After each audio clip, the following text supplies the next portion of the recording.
Hello teachers trainees.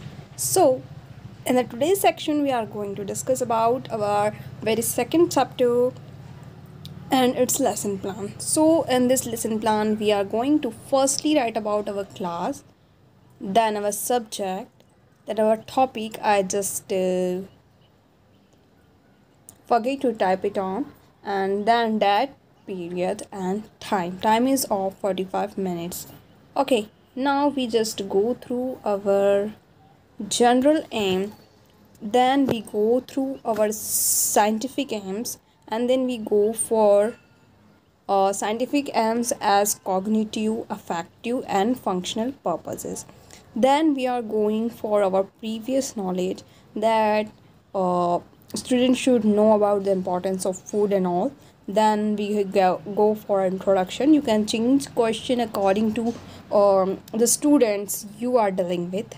Then there is the objective statement, and according to the classes you can choose your teaching method and teaching aids.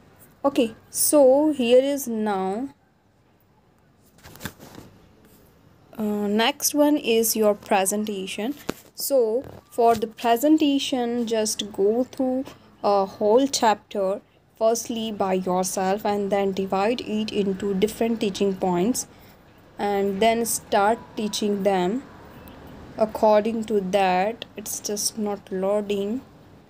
Okay, I just tell you it later. Firstly we see this. So after complete work you just have some blackboard work.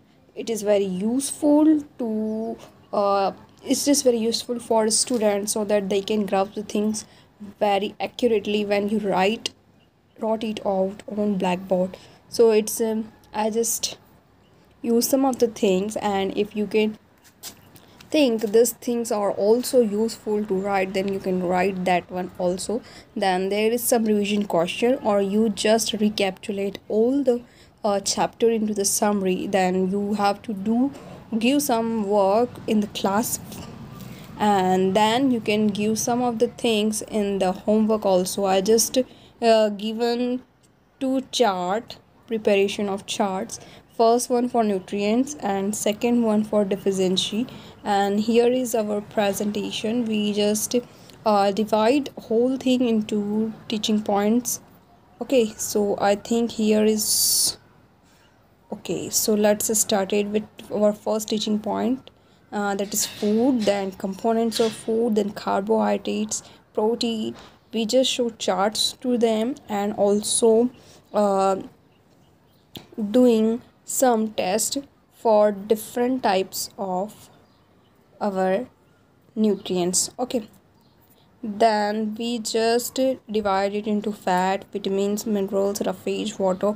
All these are I taught them separately. Then water, then balanced diet and deficiency disease. You can use different charts to show different deficiency diseases, their symptoms, or you can use pictures to show them how this deficiency disease seen in any of the pupil.